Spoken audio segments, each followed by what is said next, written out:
Hello, everyone. Welcome to today's live broadcast, Moisture Analysis in Pharma, Expanding Near-Infrared Spectroscopy with Karl Fischer Titration. I am Judy O'Rourke of LabRoots, and I'll be your moderator for today's event.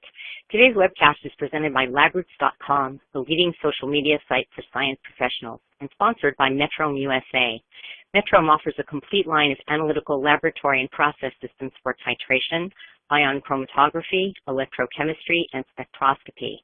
From routine moisture analysis to sophisticated anion and cation quantification, they are ready to help you develop your method and configure the optimum system.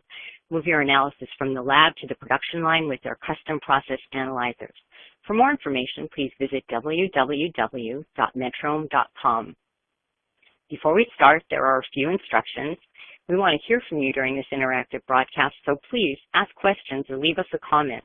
Answers welcome too.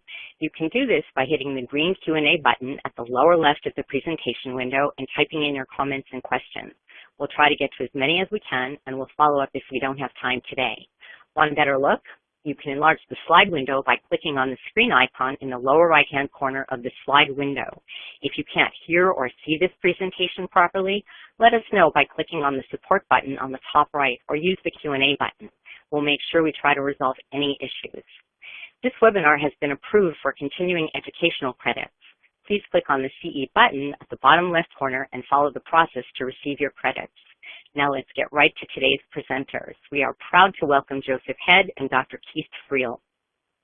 Joe graduated with a BS in Environmental Chemistry from the College of Environmental Science and Forestry in Syracuse, and then later completed an MS in Analytical Chemistry from Northeastern Illinois after moving to Chicago. Joe joined Metrome from UOP Honeywell in 2013 after spending 13 years in the R&D lab as a big Metrome fan. Prior to that, Joe worked as a quality assurance and validation chemist at Environmental Standards in Pennsylvania. Dr. Keith Friel is an application specialist for Metrome USA Systems in Laurel, Maryland. His undergraduate and graduate work in both engineering and spectroscopy, combined with his time at Metrome USA, has seasoned him with over a decade of experience in spectroscopy. In his role with Metrome, he performs NIR feasibility studies, develops qualitative and quantitative models, leads NIR training courses, and supports Metrome's partners with their specific applications. He is the go-to person for chemometrics and NIR method development. I will now turn it over to Joe for his presentation. Okay. Well, good morning, everyone. Obviously, this morning we're going to introduce how moisture analysis is used in the pharmaceutical industry. And in doing so, first we're going to discuss some specific parameters in Karl Fischer analysis. Those are being technique selection, sample preparation, and any automation that can improve the precision. And then Keith is going to take over and provide an intro to NIR and its use as an added tool, as well as introduce some specific NIR applications. So first and foremost, why do we care and where do we find this moisture? And it is found actually across the entire process through the various stages, from raw materials to the final product. And in this presentation, we're going to discuss some of the ways to handle some of the different matrices that you're going to potentially encounter throughout the process. So again, why do we care about moisture? How does moisture affect the pharmaceutical industry? Well, first of all, water absorption can be indicative of your process quality control. Its presence can support microbial growth, which obviously is undesired, and it can serve as an easy purity check to confirm APIs. If the product is dry, you know you're paying for the active ingredient rather than water. On top of that, crystallinity, dissolution, permeation, these are all affected by water levels. So the effectiveness of the product is affected by water, and so is the stability. Not only during the manufacturing process itself, but shelf life can also be impacted by how much water is present. So let's talk about how that water is present in pharmaceuticals. Generally, there are two main types. You've got free water, which is what's available to chemical reactions, and that's also what's generally important in stability. And then you've got your immobile or your bound water, which, despite the fact that it varies in how strongly it is bounded to the product, it's not necessarily available for chemical reactions, but it does affect absorption and effectiveness of your product. So with that introduction, how do we go about measuring moisture? Well, we've got three main, very prevalent techniques. The first is the gravimetric. This is kind of like loss on drying. This tends to be rather slow, rather tedious, and it also tends to have fairly low accuracy. It's not selective to specifically water, and it can suffer when you're talking about very low water levels. So moving on, we've got the spectroscopic methods, which Keith will actually be introducing to you. These are very attractive because they are reagent-free analysis, and it's also very, very rapid. However, this analysis is a secondary technique, which means that it needs the third, the titrametric technique, to standardize it. So titrametric is what I'll be discussing. This is the Karl Fischer reaction. And this is what can be optimized across the entire board depending on what sample matrix you have and what moisture levels you're looking for. So discussing that technique, let's talk about the chemistry involved. The Karl Fischer titration is what's commonly used across the board. This is a very specific reaction to just water. So what happens in this reaction is first some of your reagents, the sulfite, the base, and the methanol will react and create an alkyl sulfite intermediate. This happens before you even add your sample. Then that intermediate will react with the iodine added and the water that you've also introduced and consume the iodine to create this iodide. And again, it's a 1 mole to 1 mole reaction, so if you know how much iodine was consumed, you know how much water you had. So this is a typical Karl Fischer reaction. Both curves on the left and on the right are the same sample. What you're looking at essentially is you're monitoring the Karl Fischer reaction by measuring the conductivity of your cell. It's known as a bipotentiometric technique. So you've got a double platinum pin electrode with a current passed over it, and what you're measuring is the voltage. If there's lots of water present, that voltage is very high. When you've got a slight excess of iodine, that voltage drops. It's a known reagent. We know our electrodes, so we know exactly what voltage we should be looking at once the reaction completes. So what you're looking at on the left-hand side here is this blue line, and I'm going to write in red. This blue line happens very rapidly at first. What you're looking at is volume against time. So you're adding your titrant, which contains the iodine, very quickly. And the reason you're adding it very quickly, if you look over on the right, the corresponding voltage is very, very high, which means there's lots of water present. Then what happens over here on the left is you start seeing these spikes. What that means is once it adds a dose of the titrant, initially there's some excess iodine before it gets consumed. That kind of indicates that, hey, I'm getting close to the end point. The instrument recognizes if you're close to the end point, I better slow down that titration rate and kind of level off and plateau. And then when you can get that drift down below 250 millivolts, you know that you now have your excess iodine. You know that the drift is stable. You know that the reaction is complete. And at that point, the titration is complete. It finds the endpoint. It tells you how much iodine was consumed and calculates how much water you have in your sample. So there are two types of ways that we can do this analysis. The first is volumetric titration. Now, volumetric titration is very good for what we consider higher levels of moisture. That's 0.1% or 1,000 ppm, all the way up to 100% water. So our solution, our solvent, is primarily methanol, and that we're titrating with an iodine reagent. So we're actually adding the iodine from an external source.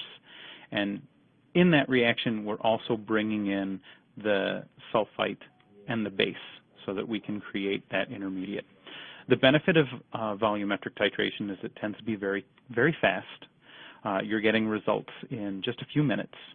It's also applicable to all sample matrices, whether they be solids, liquids, or gases. And again, because of that, it's a very modifiable system, meaning you can add solvent, you can add buffers, you can add other types of reagents to aid in the titration. And I will be actually talking about that in just a few slides, so bear with me.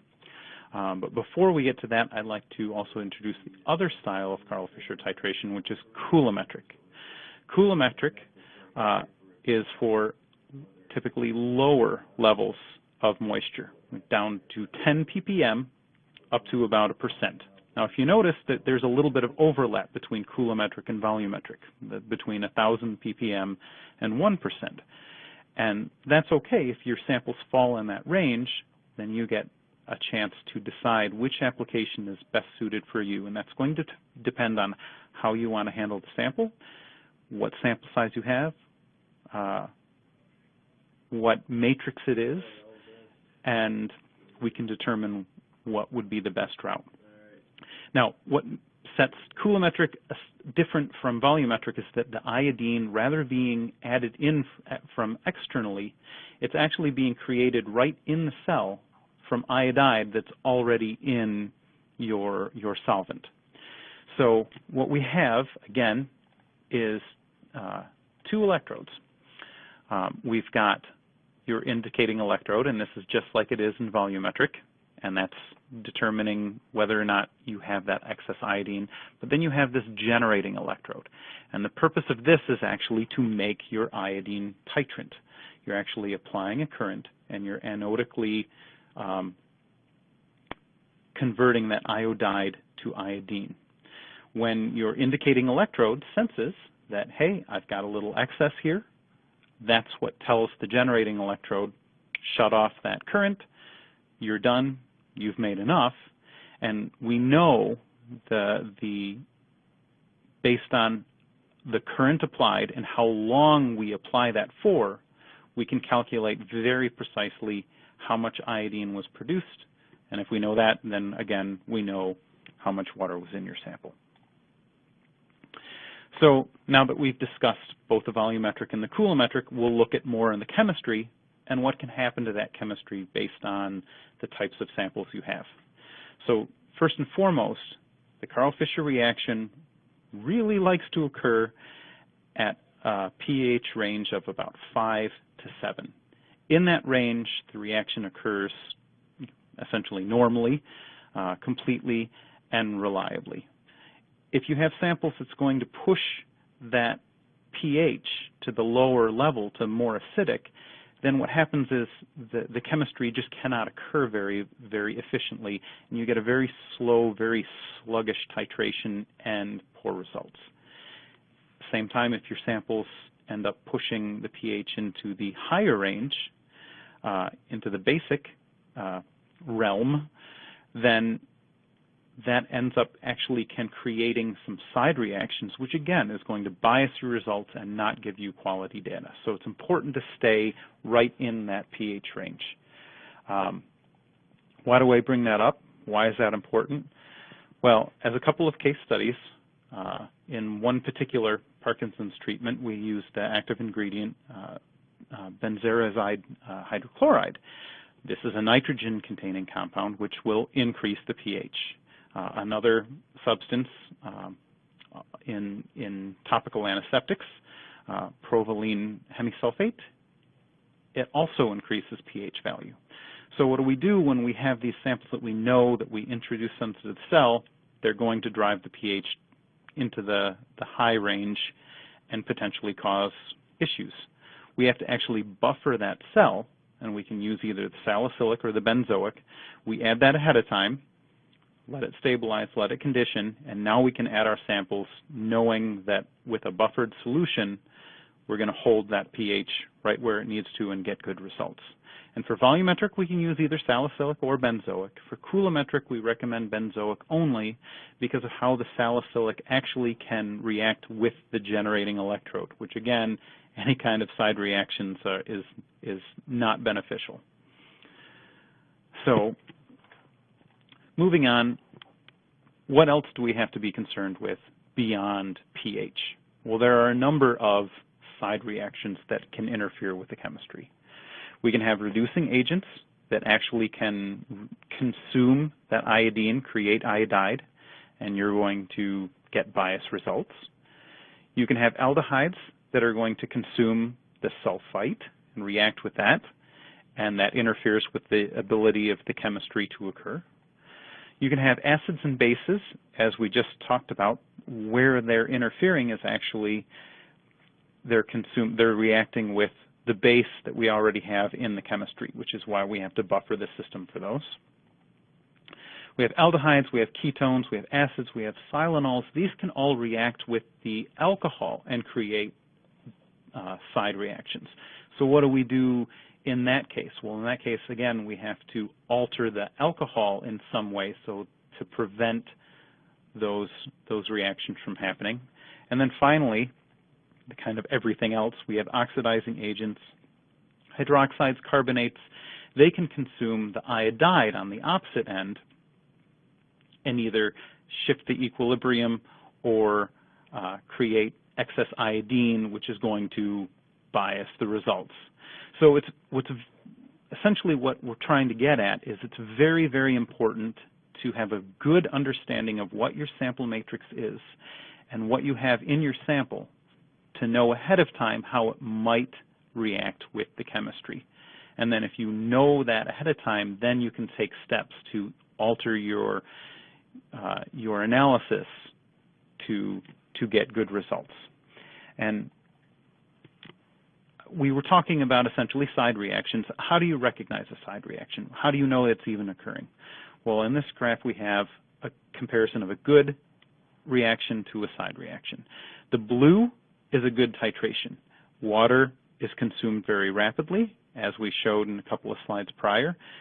Once you start seeing that excess iodine, the titration slows down, it plateaus over, it gets a stable drift, and it stops. So what you generally see with a side reaction is, again, the water titrates quickly, and then it senses that it's close to the end point, so it'll start to plateau over as if it's going to stop. But then rather than finding that stable drift, it kind of titrates at a slower rate, and it just kind of drifts on out into eternity.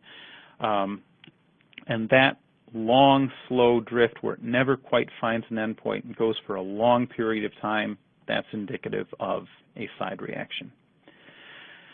So again, what do we do about side reactions?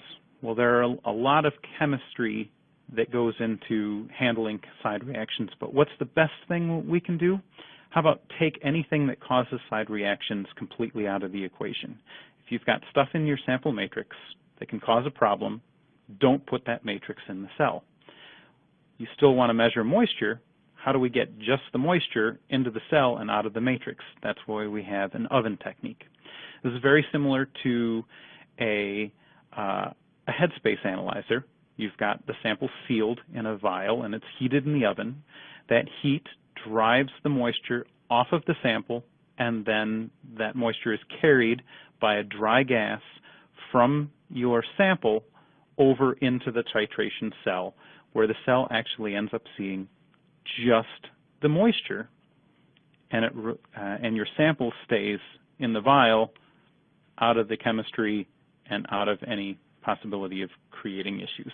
This technique can be used for either volumetric or kulametric analysis, and the important part of this technique is choosing a temperature where the water is going to be effectively, efficiently, and completely released without being so high that you're decomposing the sample and getting degradation products, which again can either cause side reactions or create water. So here's an example where we're analyzing morphine hydrochloride, and we know that the sample will melt at 200 degrees. So in this case, we've chosen the analytical temperature as 180 degrees. And at 180 degrees, we release the water very rapidly and completely, but we don't get to a temperature where we're going to start to melt the sample and get any kind of degradation.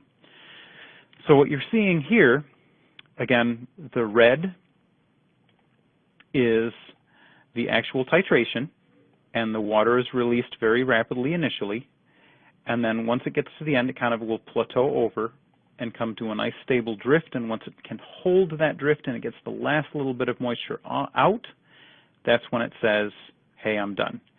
Now, the blue is actually the drift that it's measuring while it's going. That it's, you know, if you have high drift, obviously that means water is coming out rapidly. And the one interesting thing is if you look at the blue, you see essentially 3 distinct peaks, right? That indicates actually that your product is trihydrate. So at 180 degrees, you've broken all the bonds for the trihydrate. You've gotten off all the water. You get the last few hundred seconds, the last couple of minutes is just with the residual moisture and completing the titration, and then it says it's done. So in that case, it was pretty easy. Hey, we knew what the melting point is. What if we don't know how to handle the sample? Well, in that case, we can use a temperature gradient, as we did for this this product here, the metamazole sodium. What we did is we gradually ramped temperature over time while measuring the water content. So if you look here at the x-axis, we've got temperature from 50 to 250, and that corresponds to the time of 0 to 6,000 seconds, and we've got water coming off. So what happens again is the water comes off quickly, and then it comes over and it plateaus. And everywhere between about 1,500 seconds all the way up to about 5,000 seconds, no real new water is coming off. And then after that, once we get up around over 220 degrees, we get the second plug of water that comes off. Well, it's generally expected that's probably where the sample starts to degrade, and that would be a degradation product. That would be water that you're not concerned with. So you want to choose a temperature somewhere in that plateau, after all the water has come off, but before the sample degrades. And that's why we chose right in the middle of that plateau, 150 degrees. So that's how the oven works. What are some other preparation techniques for, shall we say, special samples? First of all, lyophilized cakes. Lyophilization has had success in preserving and storing vaccines, microbial cultures, and other biological products, right? And it helps maintain their integrity better than either freezing or preservatives. But how do we handle those for moisture analysis? Because generally they tend to be very hygroscopic. Removing them from a vial in the atmosphere is not ideal, and solubility is kind of a challenge as well. So what we might suggest is performing an extraction. So you inject a small amount of conditioned methanol into that vial, then you sonicate if necessary, you ensure that the sample is fully dissolved, and then you would transfer that aliquot of methanol into a Karl Fischer cell to measure the moisture. That's one way to go about it. What's another way to handle the lyophilized products? That would be the use, again, of our Karl Fischer oven. This way, you don't have to perform extractions, you don't have to ensure that you have dry solvent, and you can minimize sample handling. Worst case scenario, you're transferring that sample into a sealed vial in a glove box to minimize any atmospheric moisture. And in some cases, you can even remove that step by customizing your sample rack or the oven block to use the sample vial sizes that you're lyophilizing your product in. And this table just is an indication of the range of sample vials that we can actually accommodate and customize our instrument to accept. So what are some other benefits of Karl Fischer using the oven technique? I mean, we've already demonstrated that you can use that technique to avoid side reactions, and we've demonstrated that we can use it to analyze problematic matrices that otherwise wouldn't react when directly injecting into a cell. On top of that, it also reduces your manual sample preparation. You don't have to extract it. You don't have to dissolve it. You don't have to manipulate it. You simply put it on a tray. It increases throughput because, again, because of the sample changer, you can now multitask. You set up a row of 20 samples, you walk away and find something else to do. You're increasing precision because now you're ensuring that every sample is handled exactly the same. And because of these reasons, it's not limited to just these difficult samples. You can actually use anything that gives up the moisture upon heating in a beneficial way using the oven. So, but again, taking a step back, what else can we use besides the oven? Well, again, the key to any sample analysis is solubility. The chemistry needs to have access to the water to effectively titrate it. And that means that we have to have access to both free and bound water in the sample. So how do we get that water to be available to the reaction? Well, we can use either homogenation, we can use co-solvents, or by temperature, we actually are heating the titration vessel itself. Okay. So again, going back to the co-solvents and the homogenization, say you have a solid tablet and you need to get that into solution. If you drop it in, this tablet's going to be bouncing around and it's only going to get the surface water, not what's inside. So, well, if you crush the sample up in a mortar and pestle ahead of time, you're exposing it to a ton of atmospheric moisture. And that's not going to give you an accurate reading. And in some cases, even cutting the sample up is going to still expose it to what it's not typically used to seeing. You're breaking that coating, and you may get an unrepresentative sample.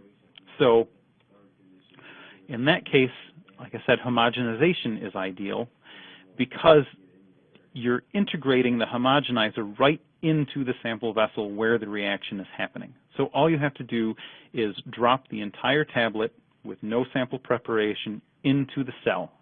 And then the homogenizer's job is essentially like a blender. It's going to completely obliterate that tablet to break it up, get it all into the solution, and allow it to react with the Karl Fischer titration. And we have different ways to do that. We can have an aggregate with knives, or we can have just essentially a pulverizing blender where it draws the sample up and grinds it up. And then even further, we've got kind of a table aggregate on steroids, which, if you've got really tough coatings, is much more robust at just smashing these tablets up to nothing. Another benefit of the homogenizer is you can actually integrate that into automation. In this case, you'd weigh the sample into the beaker. That beaker is sealed with aluminum foil. And then the titration head comes over, it drops down, breaks the foil, and seals onto the top of the sample vessel with a thick O-ring. It'll automatically add solvent, which you've already determined the blank on ahead of time. As I said, the homogenizer will obliterate the sample, mix it well with the solvent, and automatically titrate. So you can program the homogenization depending on your sample matrix. You can use whatever speed or whatever time is necessary to completely mix whatever sample you happen to put on. So as kind of, again, another case study, we can show we used this automated technique for 10 different types of tablets of varying moisture levels, and we ran them multiple times. So the first row shows the average moisture content for each tablet type. The second row shows the ballpark expected moisture levels for each sample type. And then we have standard deviation and relative standard deviation, indicating that not only are we getting mean water levels that are pretty close to expected, but we're getting very good precision from sample to sample. Now, it is interesting to point out that we did adjust sample size to correlate with expected moisture level. So as for instance, tablet type 2, we would use one single small tablet, whereas tablet style type 1, we might use 3 or 4 or 5 tablets to get enough sample to get a good titration. The other thing to note is all of these are at least approximately 1% or higher. This is obviously volumetric titration, so we're using this for higher moisture contents or expected water levels. So in conclusion, I've kind of introduced the Karl Fischer reaction, how you can adjust it to your sample matrix, and a couple of different preparation techniques to handle different types of samples. So you've seen that it's a very adaptable technique for pretty much moisture right down from ppm up to percent level in various matrices. Not only that, as I said before, depending on your matrix, you may use a co-solvent, you may use homogenation, you might use other preparation techniques to ensure that you're getting a good number, and specifically the oven, its benefits as far as reducing side reactions, being able to get to bound water, and to get good repeatability. And what I'm going to do at this point is, now that I've covered the more titrametric methods, I'm going to let Keith take over, and he's going to expand on how NIR can actually be used as an additional tool to handle moisture. Okay, thank you. And now we're going to, as Joe mentioned, switch gears over to the NIR spectroscopy portion of the presentation. And as Joe mentioned in the introduction, near-infrared spectroscopy is a secondary technique and can be an excellent technology to implement when high throughput analysis is desired. So really the overall goal here is to use the NIR spectroscopy as a tool for rapid analysis to make predictions of your primary KF value. So I'll describe in this coming slides how this is done and then give a few examples. Before that, just a general overview of spectroscopy. Spectroscopy in general is the study of the interaction of light with matter. So in a spectroscopy experiment, the light from the light source is sent into or through the sample. The light that's not absorbed by the sample can then be separated spatially into the individual wavelengths. So the end result of any spectroscopy experiment is to then determine the amount of light that's absorbed at each wavelength using a detector. So the spectrum, or graph shown here, is that absorption spectrum of the light absorbance on the y-axis as a function of each individual wavelength on the x-axis. So the peak positions, or the absorbance peaks on the x-axis, can give you important qualitative information like material identification or product qualification. And the value on the y-axis can give you important quantitative information, such as what's the individual component concentrations, like moisture content.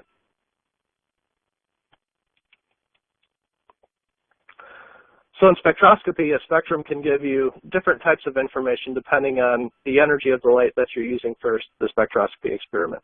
And you can see the near-infrared region here on the total electromagnetic spectrum is in between the UV-Vis region and the mid-IR region.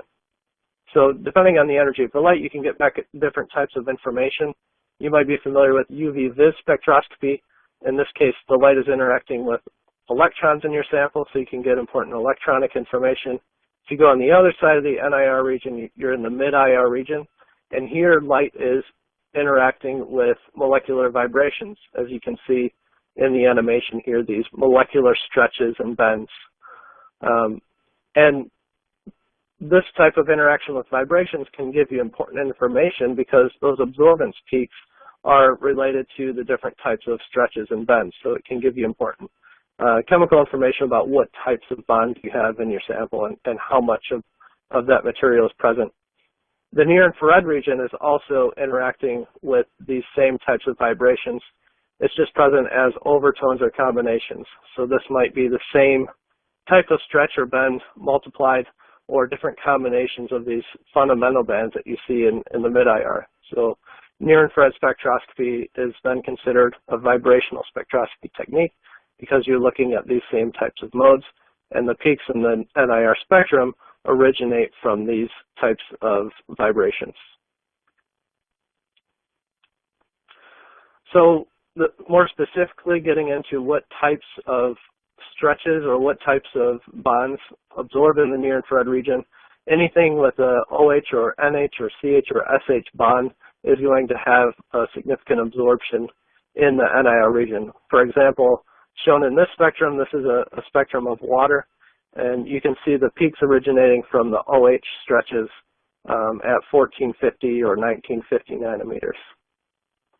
So it's these bonds that are present that gives rise to these peaks, and depending on how much water is there or how much moisture is present in your sample, those peaks will increase or decrease depending on the concentration.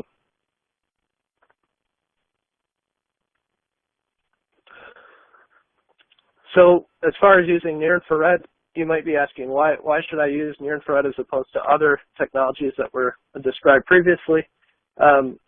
Each technique is going to have its own advantages and disadvantages. One of the big advantages of near-infrared specifically is that it's a high throughput technique. You can get results in less than 30 seconds.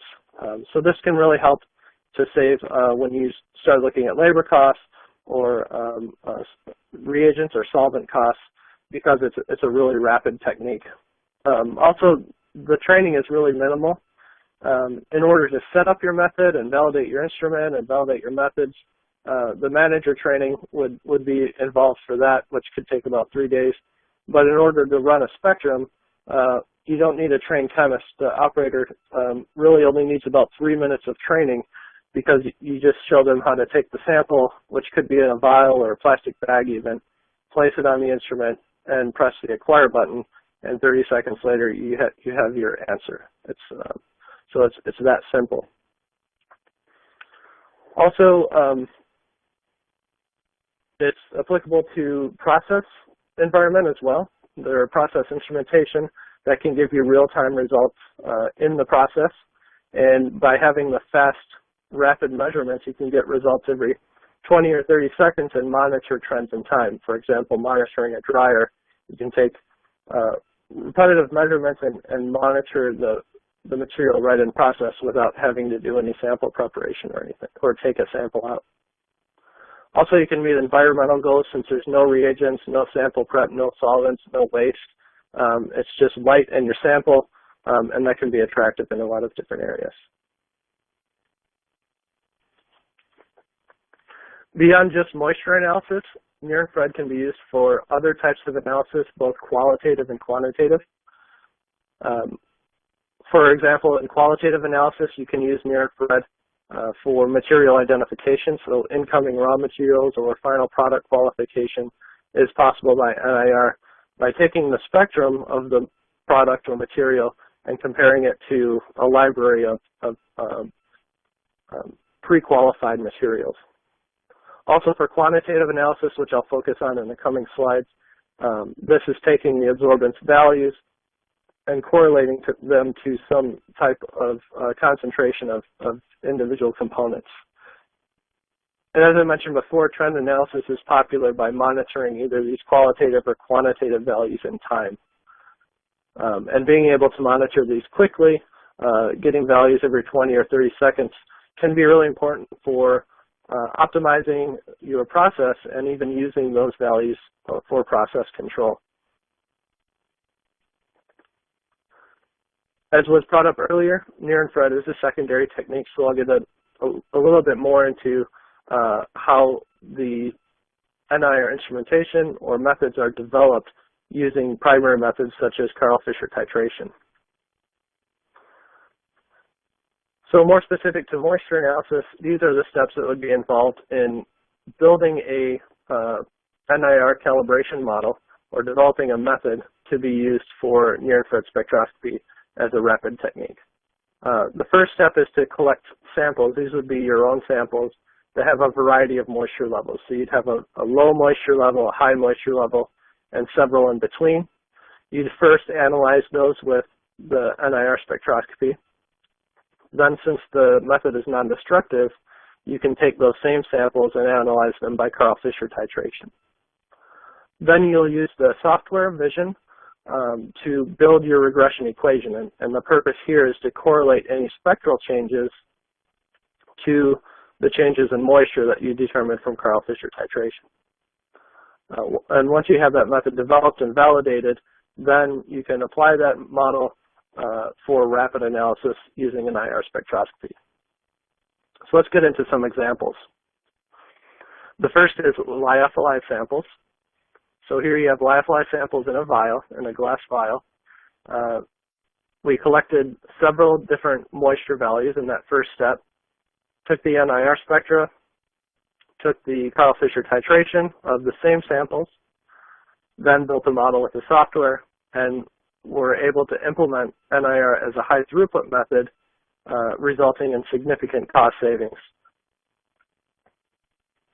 So here's the calibration set. So this is what the system manager would develop, collecting these calibration samples with various concentrations of moisture. So there's about 10 samples or so used here. And what you see here is the multi-vial analyzer. You just take all those samples in the vials, place them on the tray, close the lid, and press the acquire button, and it'll monitor or take the NIR measurements of each individual sample automatically. So the sample presentation and analysis is really straightforward and easy to do. Here's the results. This is showing the spectra of all the different samples compared to the spectrum of water so that you can see where in the spectrum the absorption of water is. So you can see a change in that region, 1950 or 1250, going from a low concentration, that would give you the lower absorbance value, up to the highest concentration of water with the higher absorbance in those regions. So this is what you really want to see in building a quantitative model. You want to see a large response in the NIR spectrum that correlates very nicely to the change in moisture. So for each of these samples, we then did the Karl Fischer Titration, and we're able to assign to each absorbance value a Karl Fischer or moisture value. Using the NIR data and KF data, we then developed an equation, which is shown at the top. This is just a linear equation correlating that absorbance value to the NIR predicted moisture. The blue dots on this graph show the NIR predicted value for this regression equation on the y-axis compared to the actual KF value on the x-axis. So anything on this diagonal would indicate a perfect model with zero error. Of course, you're always going to have some error. Maybe it's from overlapping differences in the spectra or spectral variation, or a non-optimized model. Maybe you can go back and make improvements. But a lot of times it's going to be related to your primary methods. So any error in your primary method, such as your Karl Fischer titration, is going to be inherent in your NIR calibration. So when you're optimizing these NIR models, you want to make it so that your error reflected in the NIR predictions is as close as possible to the error that you're getting from your primary method. So in this case, the error was very low and very close to what you'd expect for Karl Fischer titration. And then the next step is then to take that model and apply it to samples that were not used for the calibration, and that's what you see with the red dots here.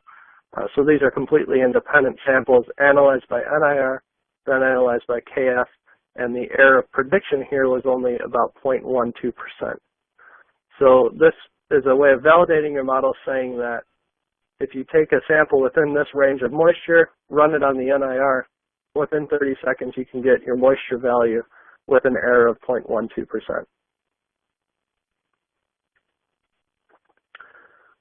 So the high throughput analysis really enables you to do 100% final product qualification. And this is one example showing lyophilized samples taken at random, 40 different samples, showing that some of the products here actually had a high moisture due to degradation or contamination, which makes them a low quality product.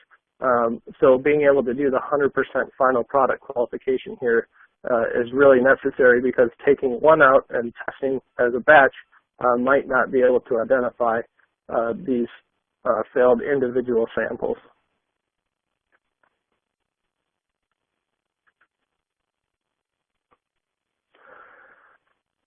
As I mentioned previously, NIR is popular for process analysis.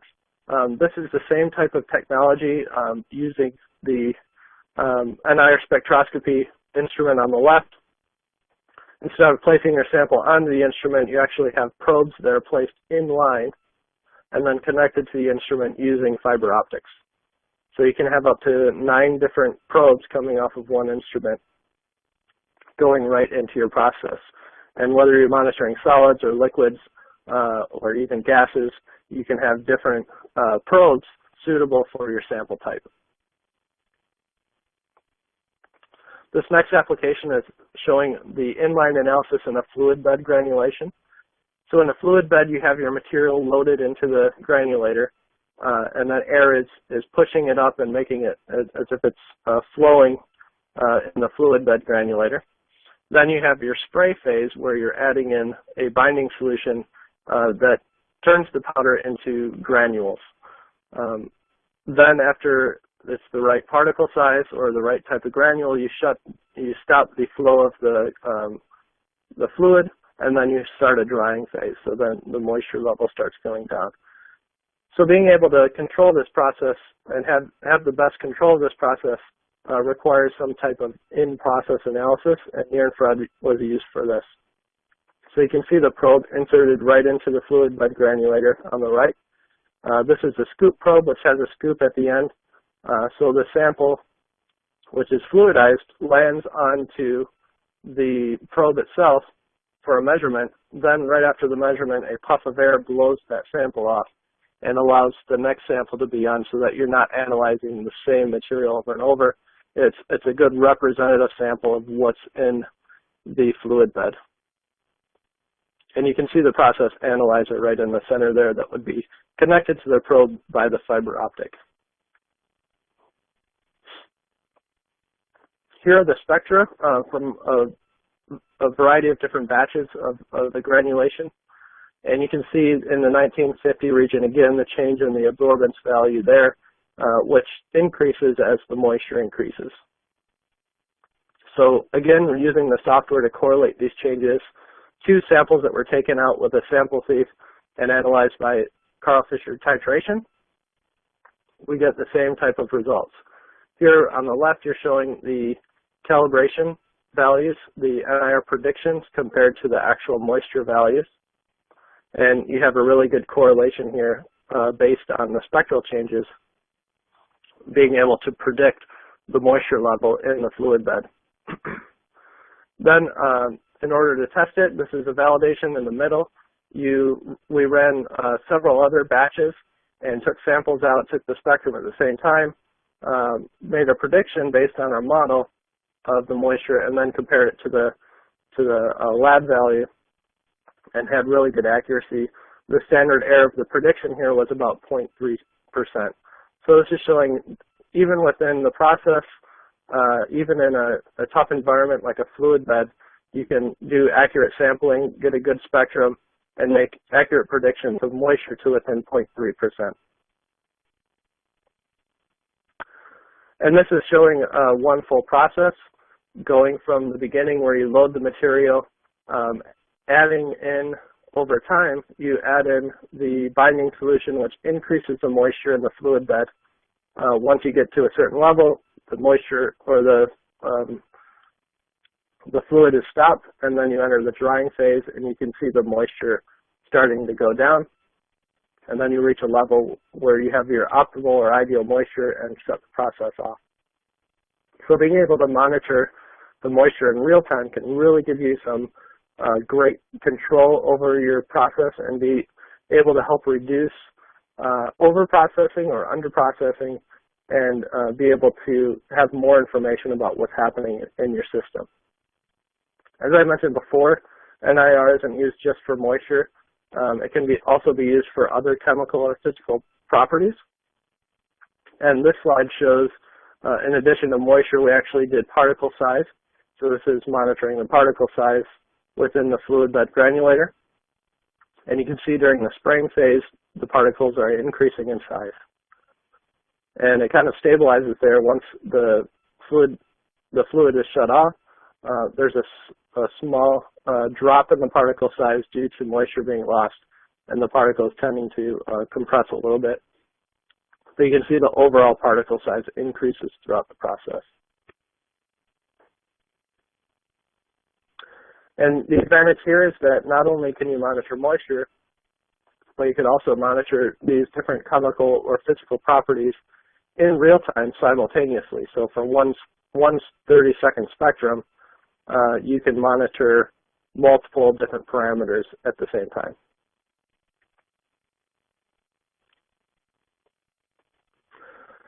So just to summarize before we get to our question and answer, Karl Fischer still remains the kind of gold standard because of its specificity for moisture and is the most used for the wide variety of pharmaceutical ingredients and finished products. When a high throughput or non-destructive method is desired, NIR spectroscopy can be an excellent complement to your KF value, giving you the accuracy that is comparable to the KF titration. It's also very precise, which allows you to monitor trends right in process and do qualitative or quantitative analysis of different components.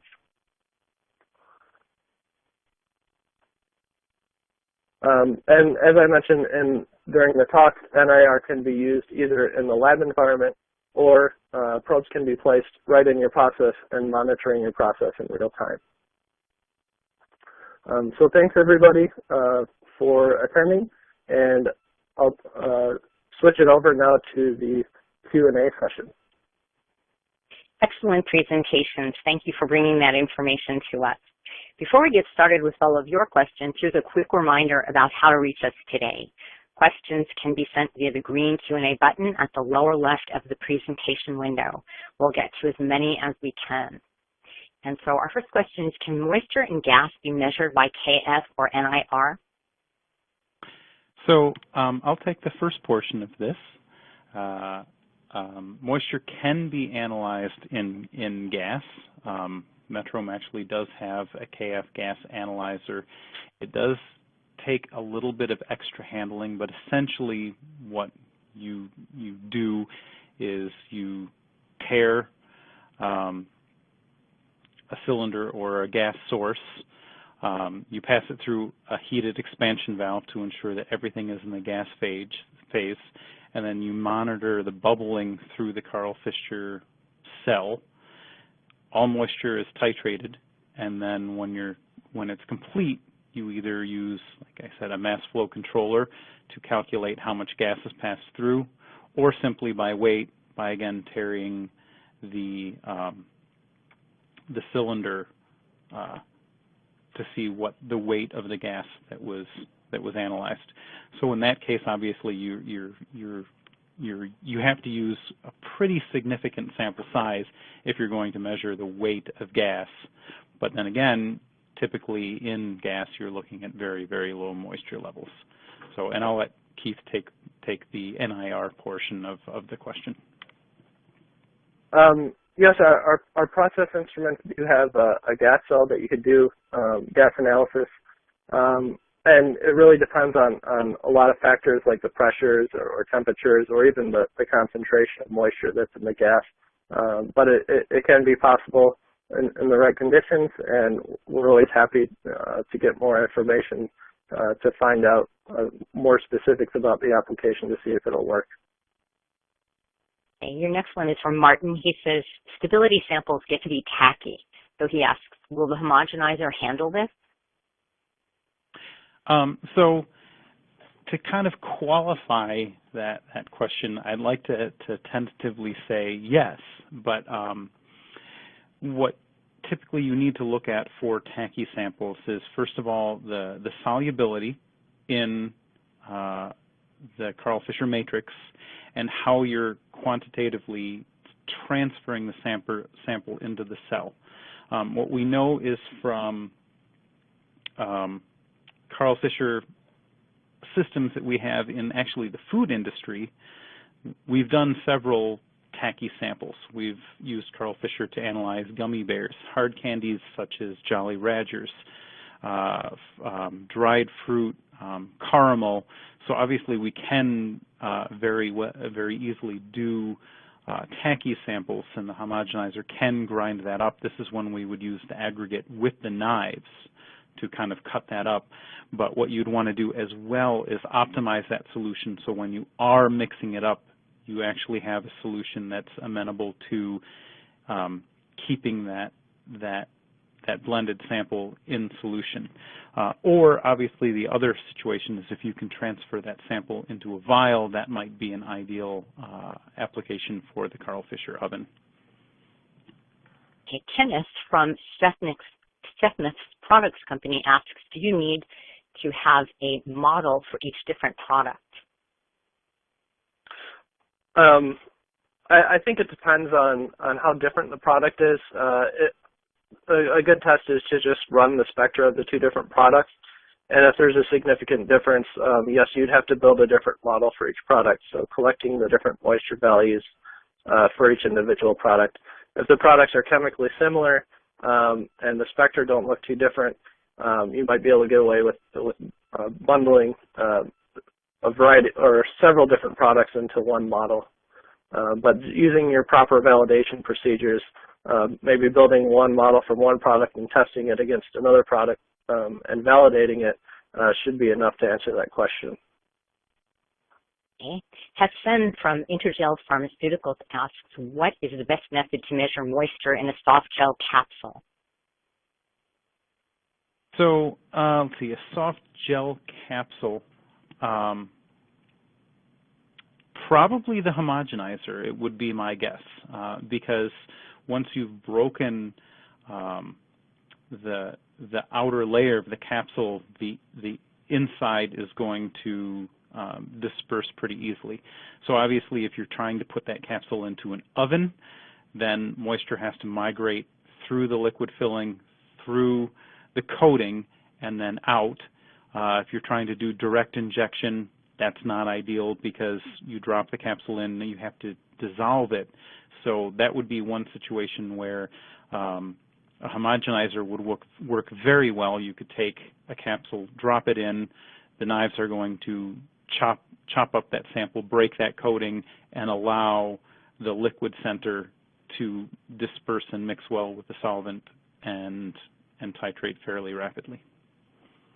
And just to add on to that, once you have your primary method in order, if you needed a rapid measurement, we also have the lab instruments for tablet or capsule analysis that will do reflectance or transmission measurements to determine moisture and other component concentrations. Teresa from BASF asks, what is the practical quantification limit for water using NIR? The examples show a lowest value of about 1%. Yeah, that example is kind of on the high end of the limits of detection. I think in an ideal environment, you could get down to hundreds of ppm just because moisture is a really strong absorber in the NIR region. It's not going to be ultra trace. You're not going to get down to like 1 or 10 ppm levels, but hundreds of ppm is certainly possible. Mason at the University of Kentucky asks, can I use KF to measure moisture in seed, say biological material, and do I need heat scat method, indirect method, or can I use the seed direct to the titration system? So obviously this would take a little bit of investigation. Personally, I'm not familiar with the heat scat method, but I do know that you most likely would be able to analyze moisture directly in your biological material. And again, I'm going to sound like a broken record. It really boils down to fundamentally knowing the matrix and being able to guess if there are any side reactions possible. Seeds, for instance, if it's a bound water, and you can most likely use the oven at fairly low temperatures, and then you would replace the gas. Instead of pumping dry air, you could pump dry nitrogen, and that would prevent any kind of charring or pyrolysis. And then you could just simply dry the seed, carry over any available moisture, and titrate that. And in some cases, you may even, again, depending on what the sample is, direct injection may work, where the methanol will extract the water out of the sample and titrate it directly. A homogenizer may be applicable. But I would think that using Karl Fischer for that product would be applicable. Thank you. We have run out of time, so if we didn't get to your question today, we will follow up with you via email. I would once again like to thank Joseph Head and Dr. Keith Friel for their presentations. Do you have any final comments for us today? No, thank you a lot, and thank you everybody for attending.